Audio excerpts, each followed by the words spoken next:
Ça fait le buzz depuis le début de la semaine. Tout le monde parle du parrainage d'abeilles du rucher école de Banassac. La semaine dernière, l'émission de Canal+, la nouvelle édition, avait mis en lumière le produit lozérien. Aujourd'hui, Totem vous propose d'aller plus loin en découvrant le fonctionnement de ce parrainage solidaire de ruches. Ça coûte 160 € par an pour 8 kilos de miel remis aux parrains en septembre. Un investissement qui sert à préserver le fragile écosystème des abeilles. Écoutez Estelle Guiton, elle est la responsable achat fournisseur à bienmanger.com, le site Canourguet.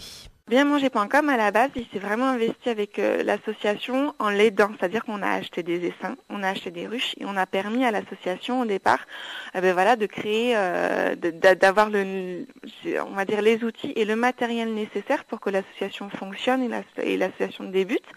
Et donc on a des ruches qui nous appartiennent, des essaims qui nous appartiennent, et c'est pour ça qu'on permet à tous les clients de bienmanger.com de participer à ce parrainage, donc eux aussi d'investir dans l'association et auprès des apiculteurs, de donner un peu d'argent qui vont permettre justement d'avoir des essaims, d'avoir des ruches, du matériel, de les entretenir, et en même temps de s'assurer qu'on préserve les abeilles. Et en retour, le parrain, lui, il a son miel, son propre miel.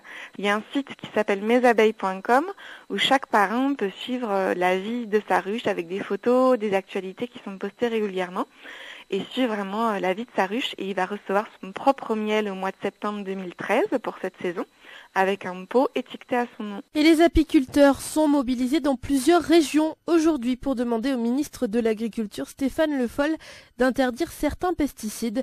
Des requêtes ont été déposées dans plusieurs préfectures de région, notamment à Montpellier. La Commission européenne a proposé cette année d'interdire 3 molécules pour 4 grandes cultures, le maïs, le colza, le tournesol et le coton. Mais les apiculteurs français souhaitent que la décision soit prise au plus vite, au moins pour le sol français. L'UNAF, l'Union nationale des apiculteurs français, souligne que le taux de mortalité des abeilles est passé de 5 à 30% et que la production nationale de miel a été divisée par 2 depuis les années 90. Totem Info.